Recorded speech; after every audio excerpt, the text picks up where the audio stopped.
శ్రీ గురుభ్యో నమః. గురు బ్రహ్మ గురు విష్ణు గురుదేవ మహేశ్వర గురు సాక్షాత్ పరబ్రహ్మ తస్మై శ్రీ గురవే నమః.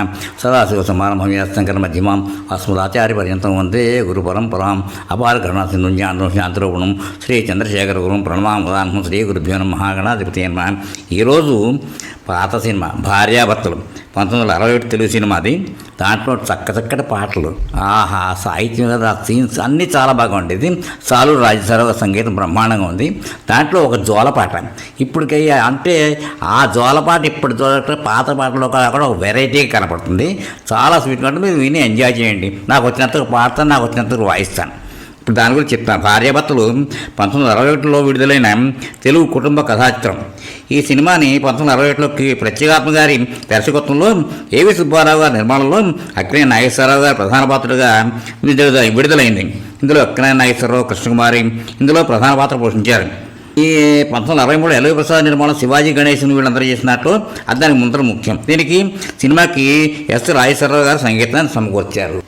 ఈ చిత్రం 1962లో భారత జాతీయ చలనచిత్ర పురస్కారాలు ఉత్తమ తెలుగు సినిమాగా ఎన్నుకోబడింది. ఇప్పుడు దాంట్లో పాటలో చరణాలు ఎలా ఉంటాయి జోల పాడితే చూద్దాం. చూచి కళ్ళు కాయలే కాచాయి, చుక్కలా నీ తండ్రి ఊడిపడ్డాడు, చక్కని నా బాబు జో జో, చల్లని నా తండ్రి జో జో. దాని తర్వాత ఇంకో చరణం. రెక్కలు కట్టుకుని రివ్వున వాలాను, రేయింబగళ్ళు నింతలుచుకుని మురిశాను, మురిపాల మొలకు జో, ముద్దులు ఊరించే జో, చూచే కళ్ళు కాయలే కాచే. ఈ రెండు పాడతాను కొంచెం వచ్చినంత వరకు.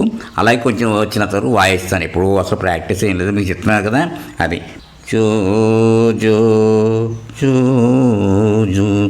జూ, చూచి కళ్ళు కాయలే కాచాయి, చూచి కళ్ళు కాయలే కాచాయి, చుక్కల నీ తండ్రి ఊడిపడ్డాడు, చక్కని నా బాబు జోజో, చల్లని నా తండ్రి జోజో.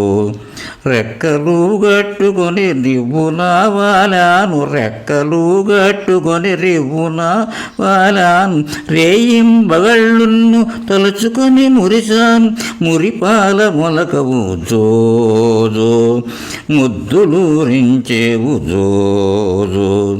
చూచి కళ్ళు కాయలే కాచాయి, చుక్కల నీ తండ్రి ఊడిపడ్డాడు, చక్కని నా బాబు జోజో, చల్లని నా తండ్రి జోజో.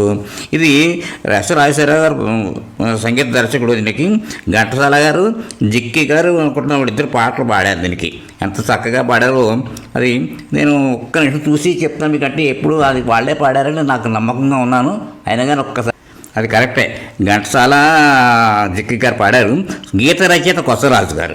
ఇప్పుడు నాకంటే వినండి, విన్న తర్వాత వైలెన్ మీద నాకు వచ్చినంత వాయిస్తాను, విని ఆనందించండి. ఒకవేళ మీరు ఇప్పుడు దాకా సబ్స్క్రైబ్ చేసుకోబోతున్న ఈ ఉపాధ్యాయుల సత్సంగ ఛానల్కి సబ్స్క్రైబ్ చేసుకుని లైక్ చేసి మీ అందరికీ తెలిసిన ఫ్రెండ్స్కి పంపించండి. ఎందుకంటే పాత పాటలన్నింటినీ కూడా నేను కేవలం ప్రిజర్వ్ చేద్దాం అన్నట్టుగానే వచ్చినంతవరకు జ్ఞాపకం వచ్చినంతవరకు. ఎందుకంటే అలాంటి రచనలు, ఆ మ్యూజిక్ దాన్ని నిజంగా ఆలోచిస్తుంటే అనిపిస్తుంది. ఇప్పుడు వాళ్ళకి లేదా అంటే అప్పుడు వాళ్ళు రాజేశ్వరరావు గారు ఎన్నెన్నో అద్భుతాలు, వాళ్ళందరూ ఒక్కొక్కళ్ళు అంటే అందరూ ఘనపాటిలే వాళ్ళు అంతా చెప్పాలంటే అంతటి మహానుభావులు. వాళ్ళని స్మరణ చేసుకోవడమే అంటే వాళ్ళు ఒక్కడికి పెట్టినారకపోయినా కానీ నేను అంటే ఇందులో మహానుభావులు వీళ్ళు కూడా ఒకటే అనమాట. అలా వాళ్ళిద్దరిని తెలుసుకుంటూ ఇప్పుడు మొన్న పెట్టినట్టుగానే ఇప్పుడు దీంట్లో కూడా ఇదే శీర్షిక అనుకుందాం. దీంట్లో పెడుతున్నాను, విని ఆనందించండి. స్వస్తి.